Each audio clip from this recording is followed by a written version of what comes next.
to another episode of The Flow. As you can see, I have swapped the one and only Doc Rock with another Katie. Katie Brinkley is joining the show today. Katie Power. Whoop, whoop. Katie Power.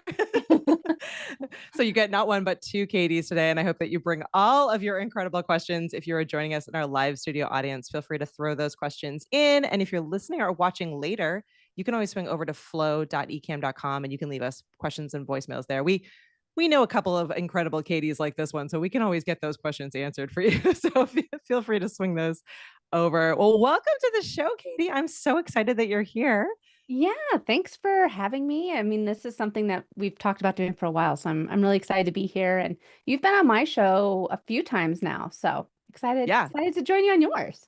exactly. It's a pod swap. We did an Yeah. episode on pod swaps, like maybe like episode 3 or 4 about the value of doing it. So here we are proving out that the value is awesome. So always worthwhile to have any of your incredible friends or contacts on your show. And likewise, it really does go a long way actually in building your audience and helping to kind of grow those numbers, which is a lot of what we're going to be talking about today. If you don't know Katie Brinkley, she is the CEO of Next Step Socials and Podcasting and the host of the top ranked Rocky Mountain Marketing podcast.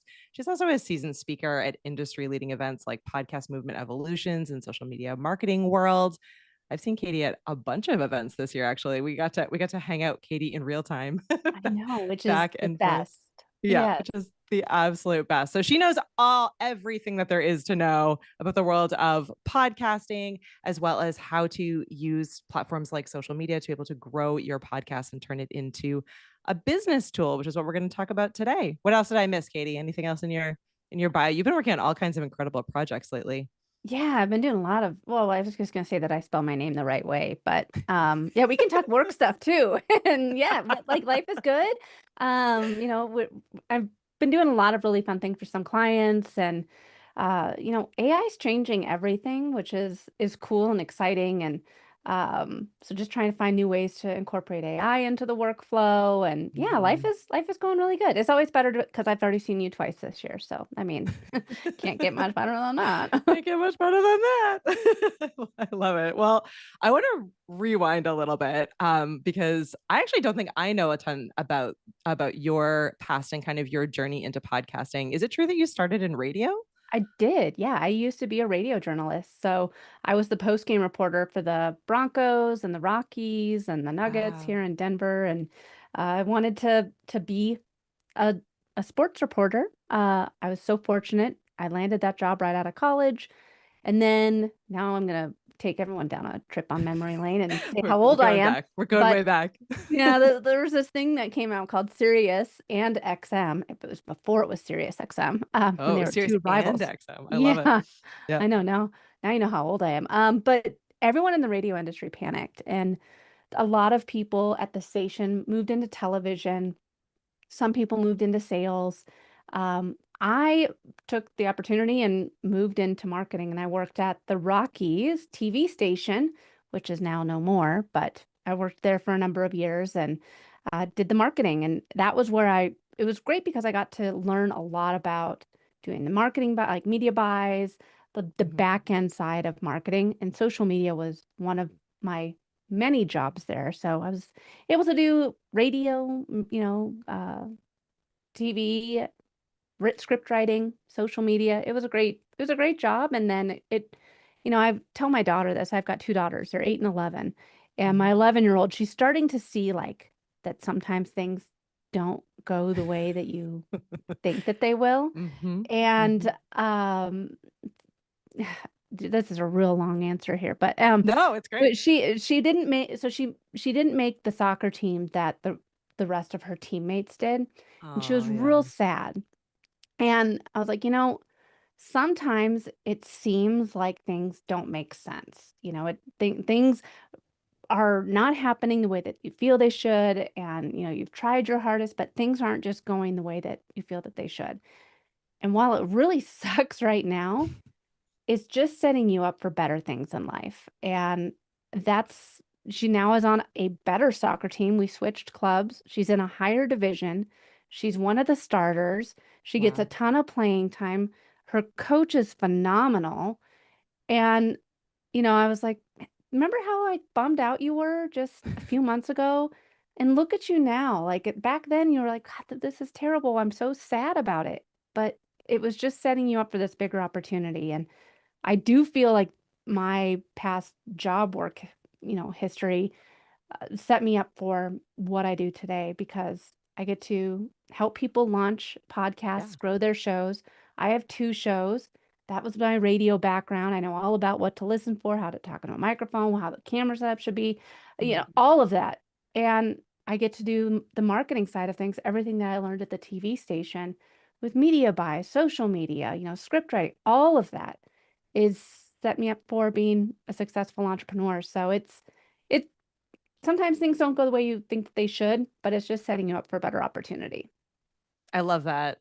We must have like it must be a Katie thing because my son had literally the exact same situation with his soccer team. So it was a really hilarious small world sometimes. And I said almost the exact same thing to him. I was like, you know what? It's like this happened for a reason, and I'm sure that it'll work itself out. And it really has. So it's Yeah. great. It's great feedback. And I love that you're actually probably one of the few people that I've spoken with and that we've had on the show that actually like you were really like on the cutting edge of kind of you were there in the traditional media space and then in the marketing space and then transitioned into the podcasting space, but also like on the marketing side, like you've really kind of had both sides of the coin, which I think is kind of unique. I feel like a lot of podcasters, especially today, are coming at it in kind of this new world where podcasting is a new and different medium. They don't have a broadcast background.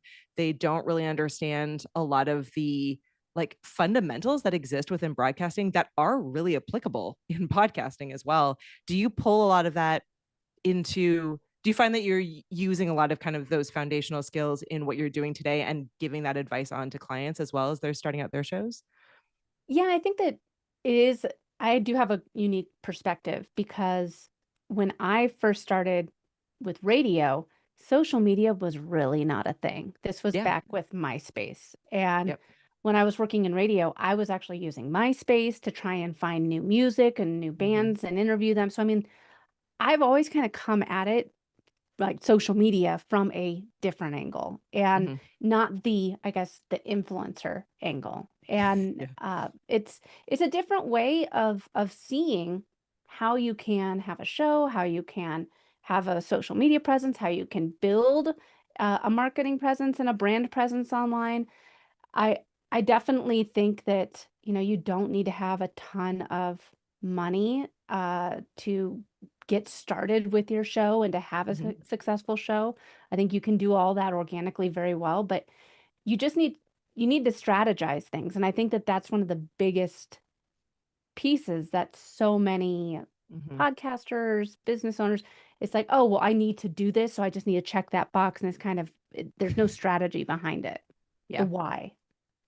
Yeah, it is interesting. We talk even a lot on this show about like, okay, no, but we need to get kind of beyond our fears and beyond that perfection and just start. But I think you're really right that sometimes we forget that it just start, but you need a strategy. You need a plan, especially if you want to do it professionally. And if the goal of your podcast isn't just to have fun or to, play at the technology and kind of have it as a side project. If the goal of it is to make money and is Mhm. to, be either itself a business or be in support of a business, then yeah, you definitely are going to need to be thinking through, what is your short-term and long-term strategy. If people are brand new to this space, what do you suggest is like the best starting point for thinking through how to start thinking about that strategy, especially if they don't have a marketing background? So like all of it feels a little bit big and and a lot new to them. Yeah, and I think that there's so many different reasons to have shows, right? Um, if you want to have a sh I think that having a I think every business should have a podcast. Mm-hmm. I really do.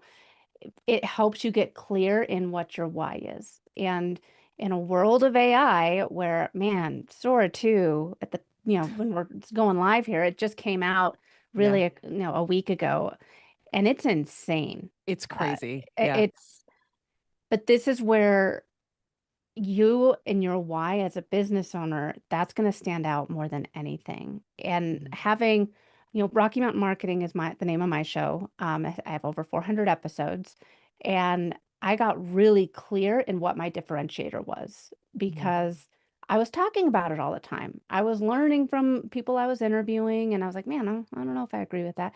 But it helped me get really clear with my why for my business. And when you start having these conversations all the time, you get clear in your why, you get comfortable speaking about it when you're at these different events or at networking events, whatever.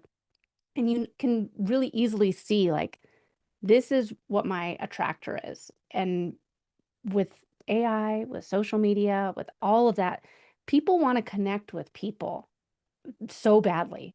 And so if you can stand out with your show, I think that that's one of the best starting places for business owners is just having that show so you can talk about it all the time. And it will help you get clear with the why of your business. As far as the why of your show, again, I think that a lot of people go in and like, oh, okay, well, I'm just going to launch a show. But who is the show for? Yeah. Are you trying to get leads? Are you trying to build community? Are you just trying to get more comfortable on the mic? Is it thought leadership so that you can go out on stages and speak? What is your why? Yeah, I agree. I think it's amazing to me how many people I speak with, even just in my role at Ecamm, where they're like, I'm all in. I got Ecamm, I built the studio, like I have all the things, and now I don't know like how to get started. And so, well, my first question is always like, well, what are you creating? Like, what is the goal and the vision behind it? What is your why? What's your mission? And a lot of Mhm. them don't quite know, like they haven't spent the time. And I think a lot of it is because these days all of those other pieces are really shiny and they seem like a really obvious choice. Like it's like, Mhm. well, I know I need a podcast or live show or some kind of way to create video content or audio content. I know that those things are important. So I've checked those boxes. I know to do that, I need a physical space. I'm going to need a camera. I'm going to need lights. I'm going to need like all these things. And so they've got those recommendations and they've checked all of those boxes.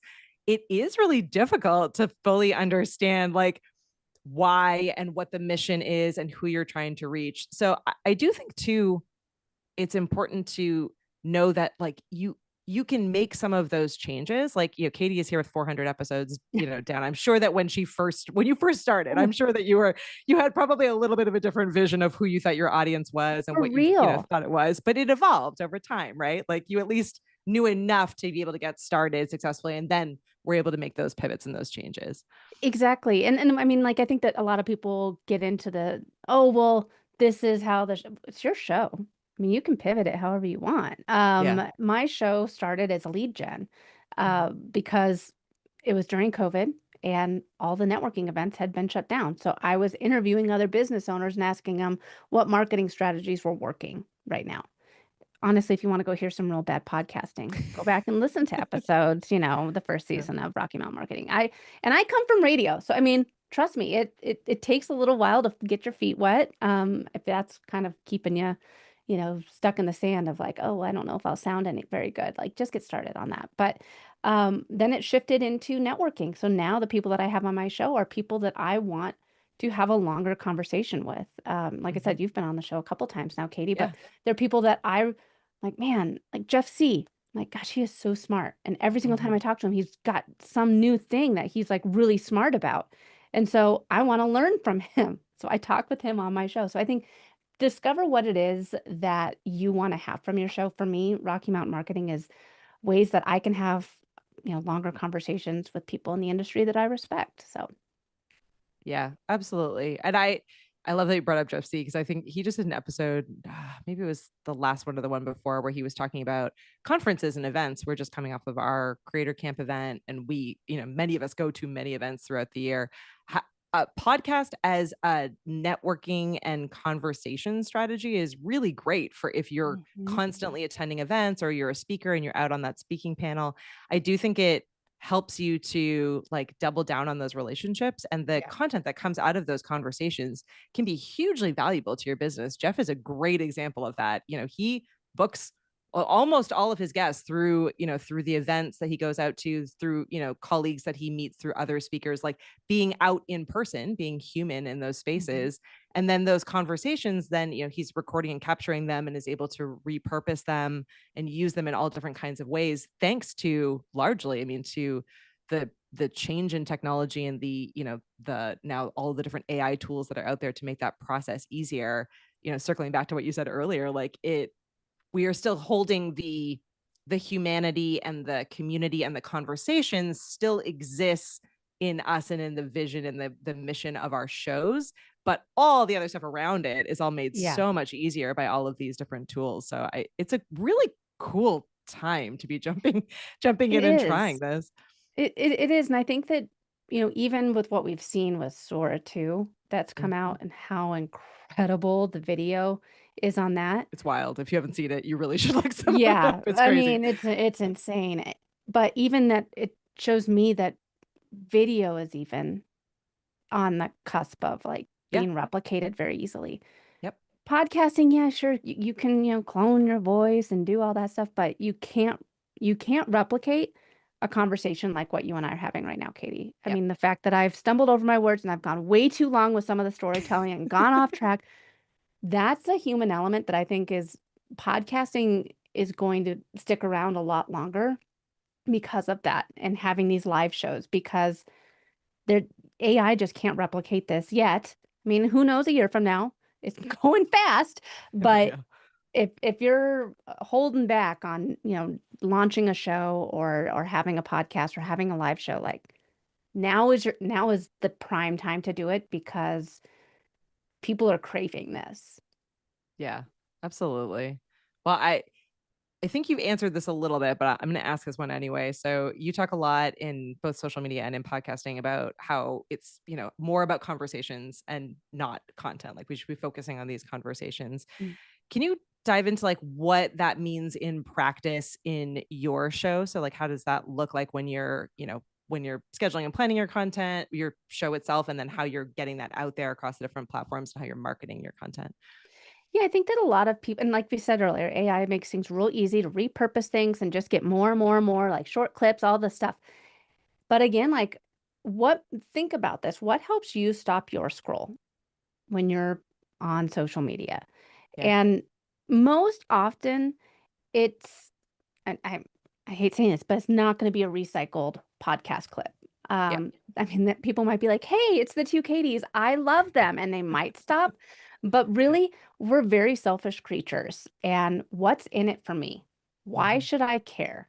And so, having a show and knowing this is why I want my audience to care, what I want my community to care about, it's going to make creating the content a whole lot easier.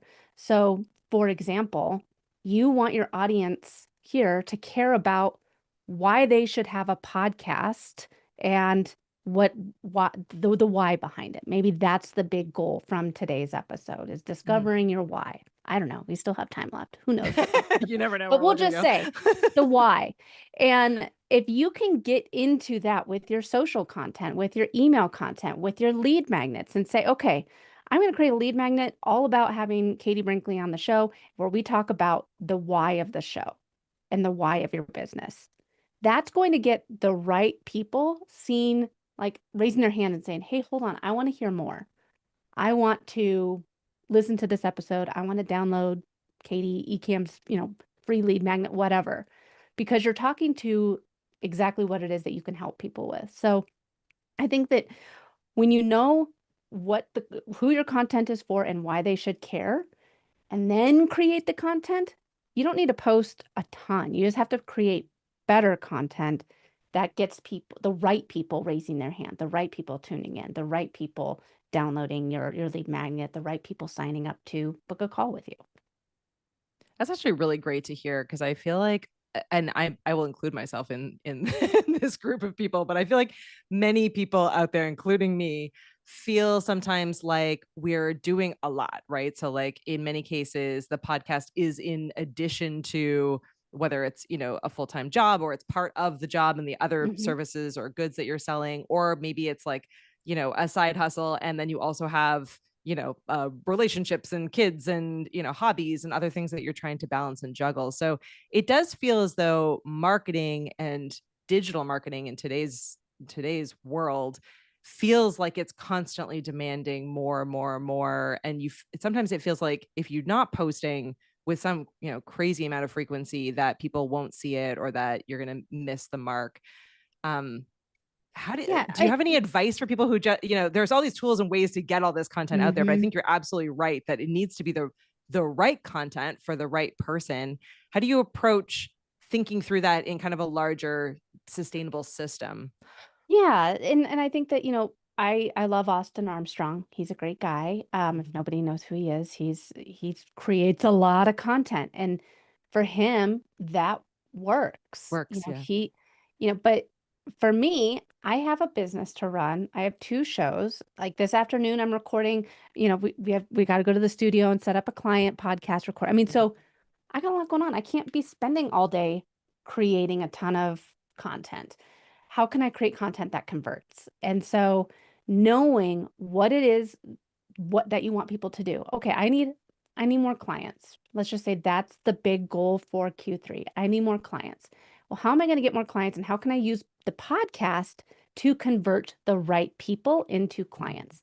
And this is again coming back into that strategy mindset of what's the ask right now. Maybe you have eCam camp or creator camp that you want to have people, sign up for Yeah. and you're doing a big push for it. Well, what from the show can you use to get people to sign up for that? What is the big takeaway that people will get from listening to this episode that or something that I said that is going to get someone to convert into whatever it is that you want? And so when you go in with that mindset, again, you don't need to create a ton of content. You can create like so I have the 4 post strategy, and it's all designed to where you have okay, the end goal is X. How am I going to get people there? And it's through 4 Mhm. different types of posts because everyone resonates with a different type of post, Yep. and the algorithm wants you to post a variety of posts. If you're posting the same type of content all the Yep. time, one, you're missing people, that the algorithm, like for me, I don't watch any reels on Instagram. I don't. Yep. Facebook's algorithm for reels, it knows me. Like I get tons of talking dog videos. It knows me and like I'm on there forever. But I Yep. mean, on Instagram, I'm like, none of these reels really make sense. I'd rather just go to my friend's feed and see what my friends are up to. So, I mean, Yep. this is where, again, you have to create a variety of content depending on the platform, depending on what the outcome is. And when you have the 4 post strategy, it really makes it easy to create content that is going to convert. Do you want to talk through that strategy a little bit? I think many of us know it, but just in case Okay. people don't yet, I think it's really valuable. And I have used it many a time and it really is magical. Like it really does work every single time. And I see it coming up in like your feeds and other people's feeds. And I'm like, I feel the need to reply back. So the magic is in this strategy. So everyone get a Yay. pencil. Let's write Yeah. this down. All right, go ahead, Katie. Yeah, well, and I mean it's really dependent on how many platforms you want to be on. Yeah. So, I mean, I'm not on TikTok at all. Yeah. I'm just starting back on Instagram.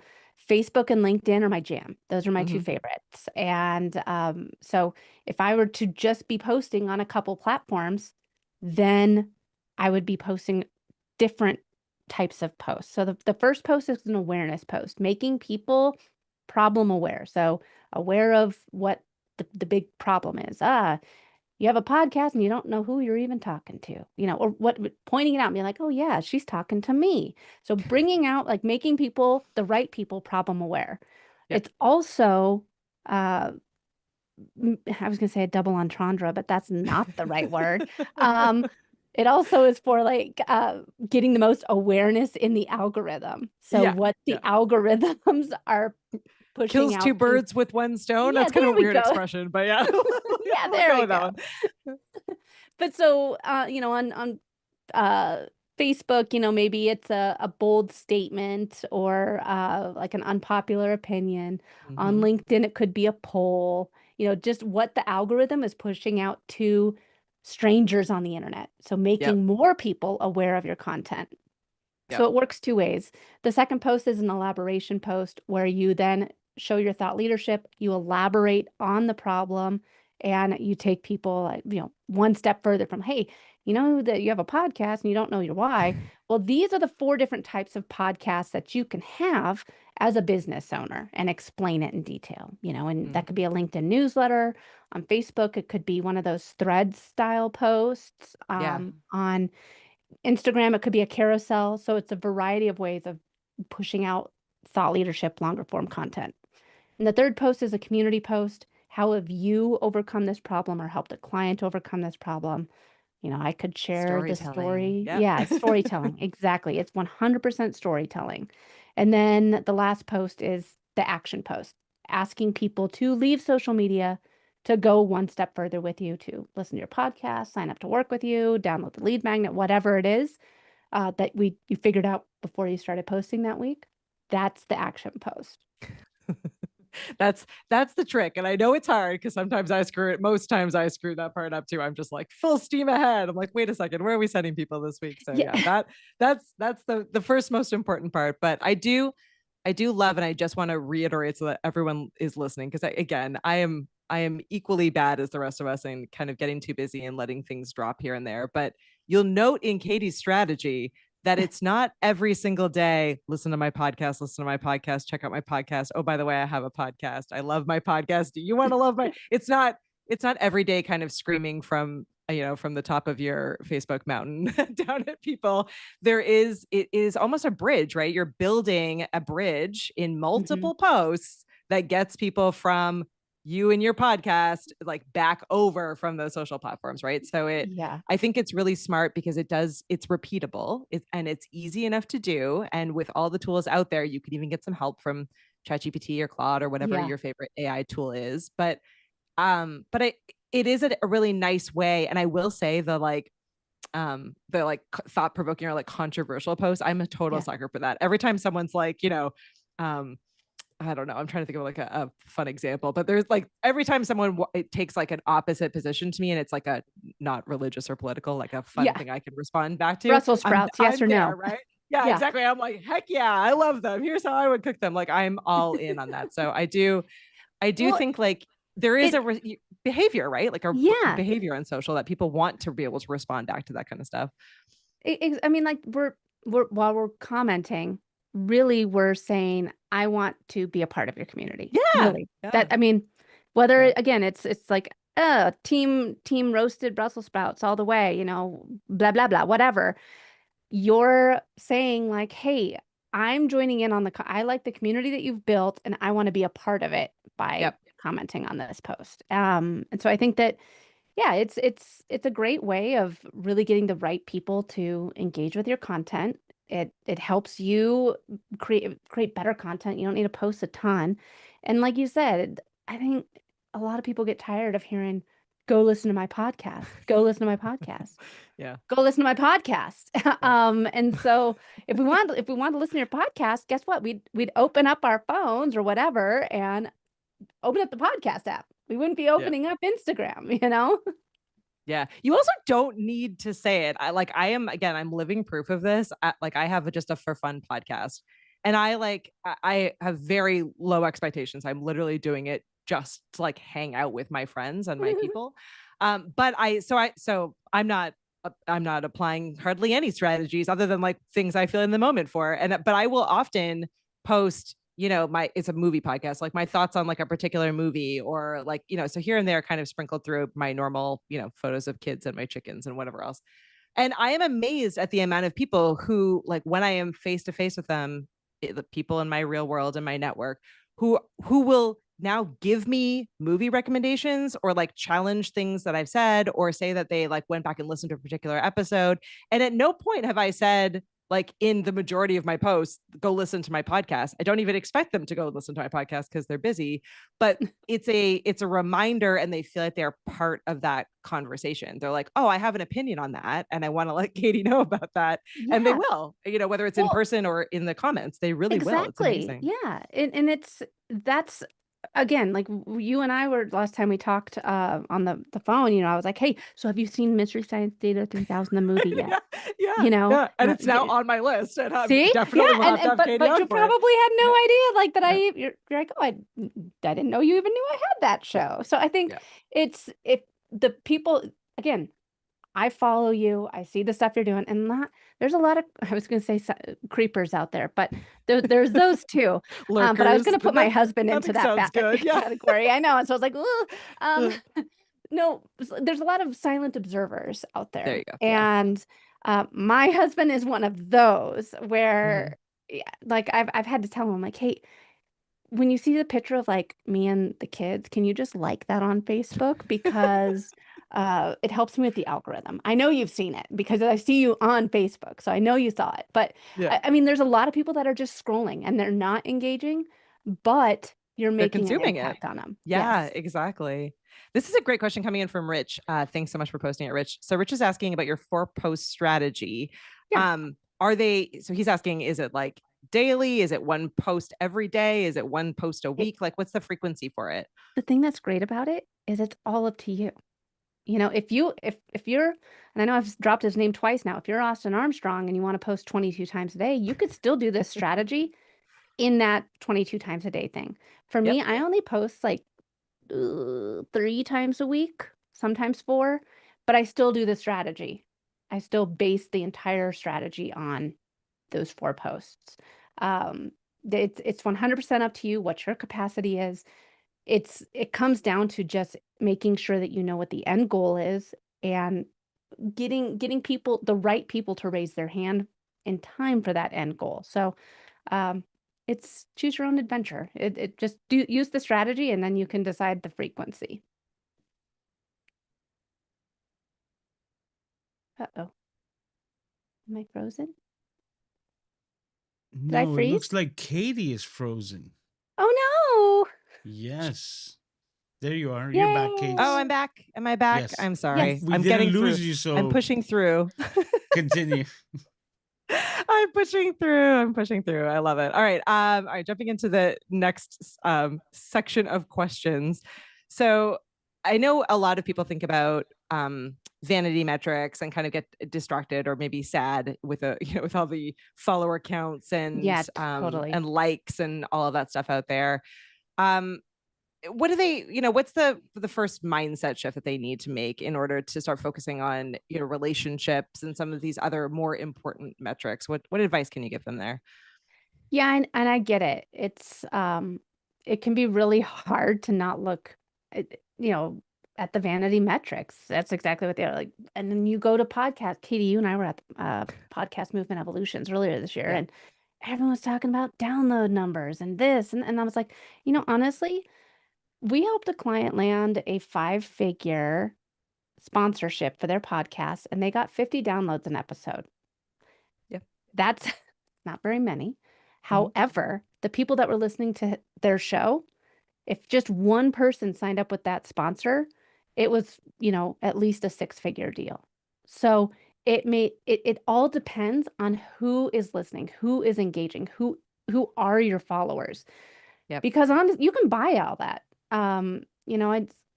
It's really sad, but I mean, like, it's not expensive either. I mean, you can go online, buy followers, buy engagement, buy video views, and not pay a ton of money, but it's all people that are never going to buy from you. So why? Who are you Yeah. creating the content for then? If it's a whole lot of nobodies. I unfortunately Next Step Social is not going to be working with anyone in Africa. We're not. We only work with people in the United States and Canada. We don't even work with people in Australia because of the time zone stuff. So I mean, like, I don't really care if anyone, overseas follows me because I know that we're not going to be really working with them. And that's the big goal for me on social media is to find more business for Next Step Yeah. Social, to find more clients.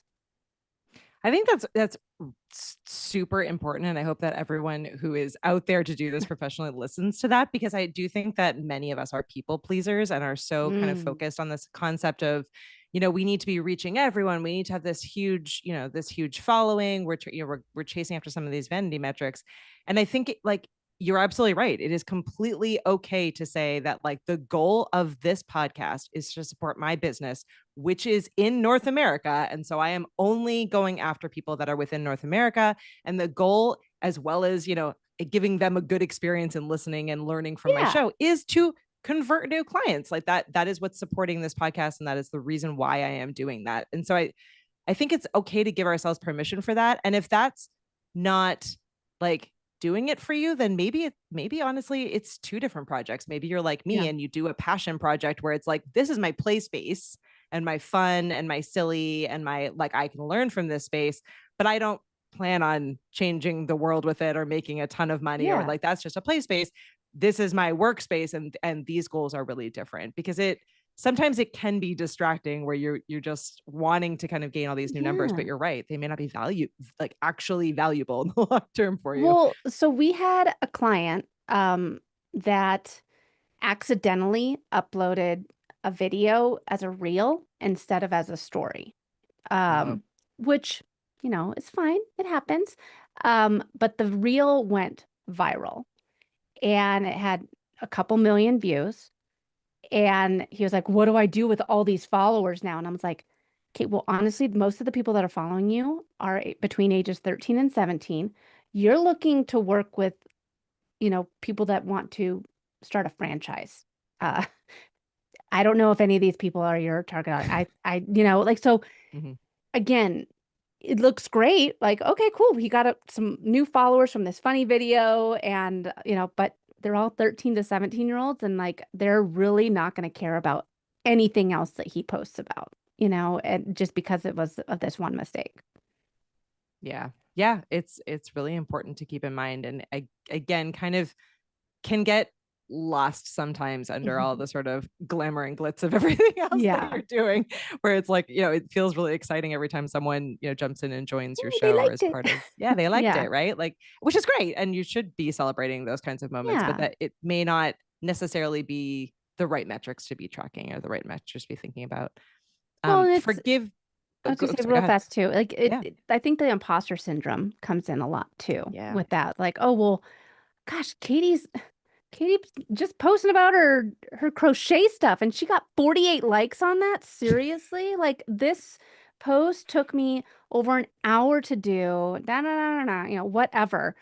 And it got Mhm. 7. Seriously? Like, what am I doing wrong? Like, how that's not fair. And I get it. And the imposter syndrome can happen. You can see what other people are doing and be like, Mhm. well, their launch or their show, they just launched their show and they're already getting 1,000 downloads an episode. Like, what the heck? Like, I'm trying really hard and I don't have 1,000 downloads an episode. Whatever it is, I get it. And it makes it that's what social media and Mark Zuckerberg want from you is that so that you create more. The more you're creating, then the more time people are spending on their platform. And so, I mean, focus on your own journey, focus in on what your metrics are, what your why is. I mean, if it's to get 1 million followers, then you're going to have a very different strategy than the 4-post strategy.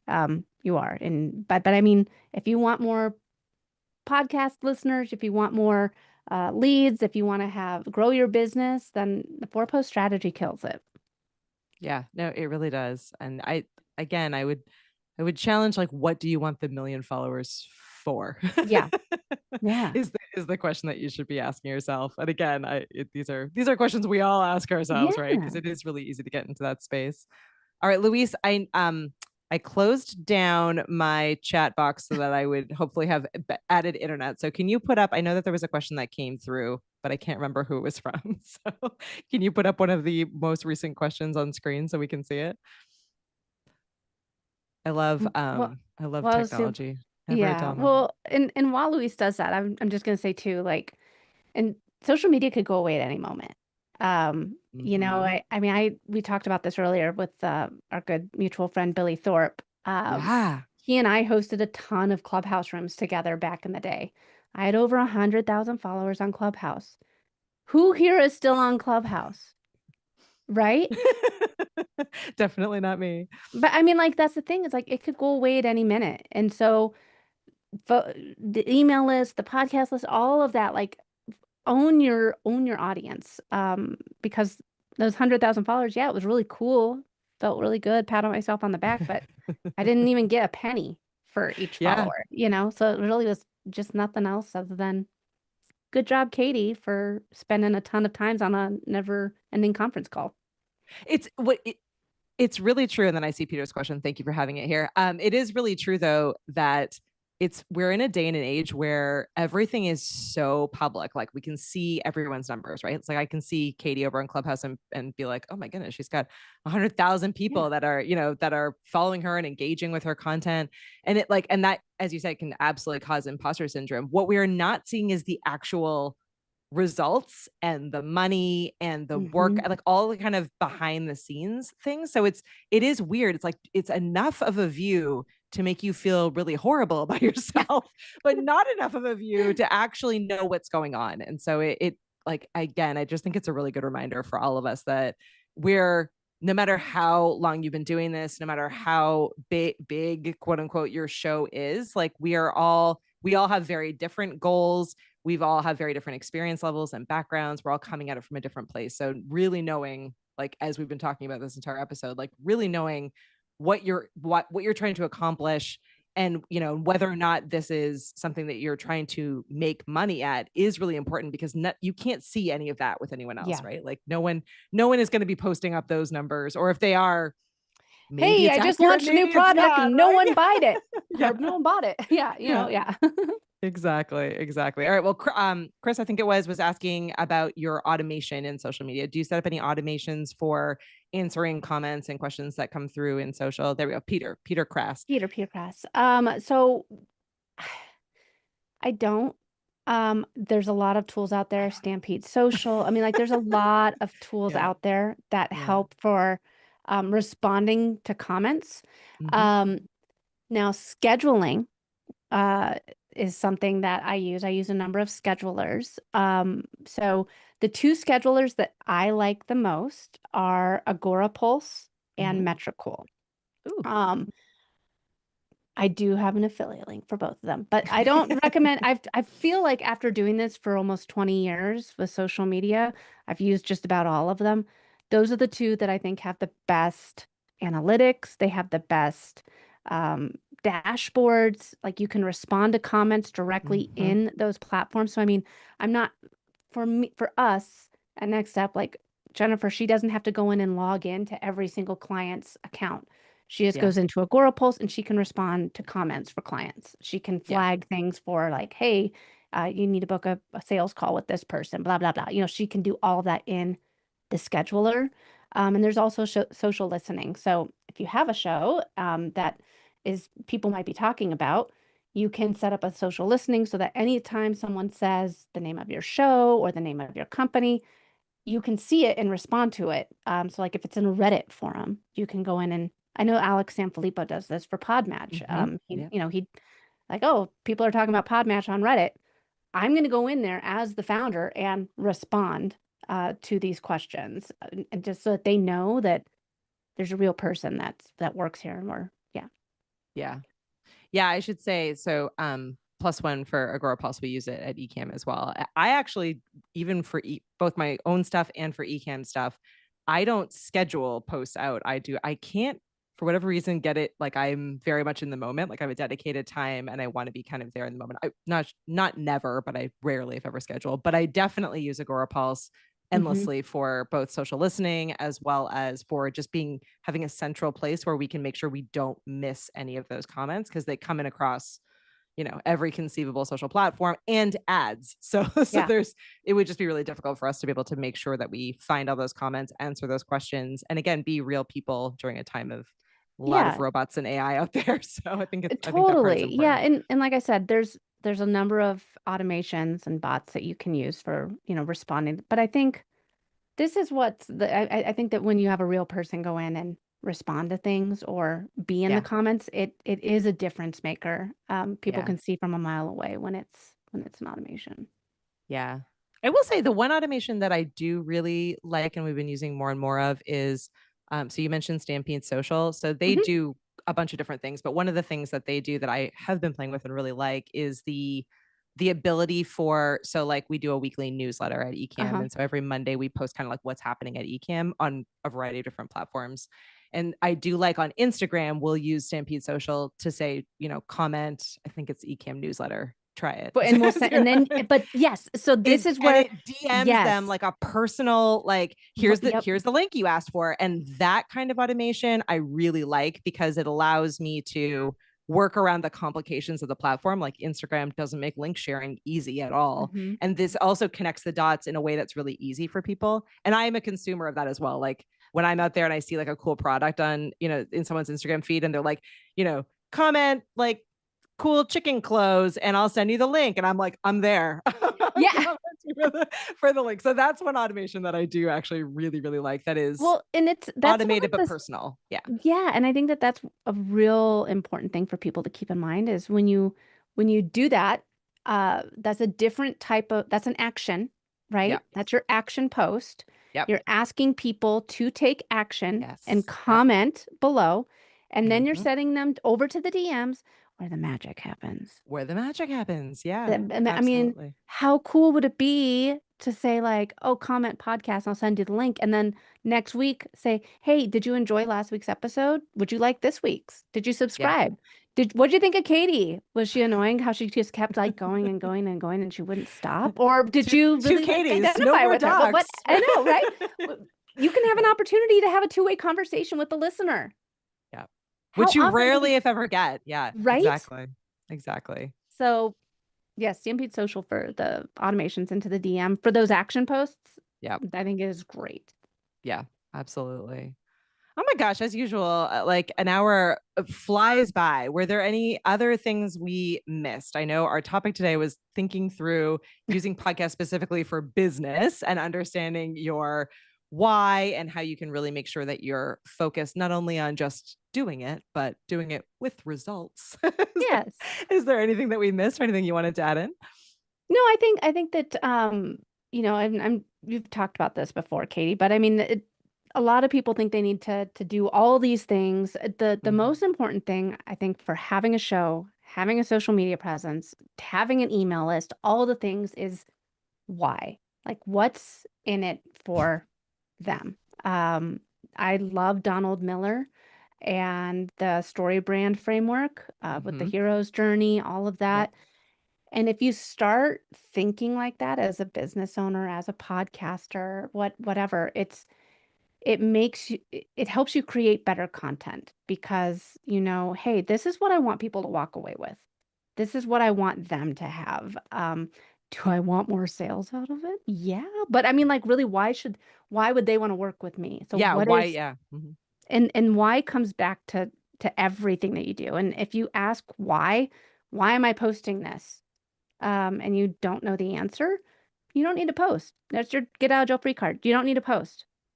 Stop just posting because you quote unquote have to. Post because this is what the why is. This is why they should care. That's our soundbite for the show right there. Stop posting because you quote unquote have to. Let's all just give ourselves like a big sigh of relief at that, because sometimes the pressure does feel really real, and the why gets lost in all of that kind of imposter syndrome and the pressure and the busyness of everything. So I think this was a great, super great reminder. Katie, more time with you. I hope you'll come back. I hope that we'll see you at a future creator camp and that you will continue to just be a sparkly presence. I know Ecamm is sponsoring a new show for you guys. Do you want to talk a little bit about that? Yes. Sure. Yeah. So we talked a little bit about Rocky Mountain Marketing, but we also have Marketing Trends Now and Marketing Strategy This Week. And Marketing Strategy This Week is a live show that you can watch over on YouTube. You can watch it in the Marketing Trends Now Facebook group. And we talk about, me and my COO, Sean, we talk about what different strategies you can use in your marketing that will help you grow your business. So that's the live show that Ecamm is a great sponsor of. And then Marketing Trends Now is the 10-minute or less podcast version of it that comes out every Thursday. Perfect. No excuses, because if you liked what Katie said here, this is like the next appropriate step, is to at least get in and get the 10 minutes and then dive deeper if it's a topic that really resonates with you. But I think there's so much incredible content out there that is going to help make us all better at this, and an amazing support system to help along the way. Like, it never ceases to amaze me that people like Katie are like, yeah, I'm in, I'll come and talk to your audience and help them get better at all this. So we are in this together. And I hope that this episode has been helpful and this content has been helpful. And I really appreciate you taking the time, Katie. Thank you so much. Thank you so much for having me. Awesome. Well, this show, if you like it, you can always find it over flow.ecam.com. Our episodes drop every Tuesday, and we are here Tuesdays at 12 p.m. Eastern, recording live. So you can listen to this one in its full edited glorious glory next Tuesday, October 14th. And you can always find it on YouTube and all of the other podcast players. It is hosted by our friends over at Captivate. This show, like every other, is brought to you by our friends at Shure. They help us sound awesome. They're also just like the most fun company to work with. We say this as an actual customer. I work really closely with Laura and Yuri. The whole Shure team has just made things so much easier, and they're great quality microphones. So it's awesome when it's a win-win. But if you're looking for a mic, Shure is where it's at, shure.com. I have my own Shure mic too, right here. My Shure headphones. Yeah. I know. You know what's amazing about all of it is we have guests on all the time, and almost never do they come on with anything other than a Shure microphone. So it works really, really well. It's 100 years of history right there. I know. It's one of the, I mean, I've got two over here too for my clients to use whenever they come in. So yeah, I'm a big Shure fan. I love it. Well, thank you to all the Flow Riders for hanging out with us. Thanks for putting up with my internet challenges. And we will see you on the next episode. Thanks, Katie. Flow Riders out. Bye, everyone.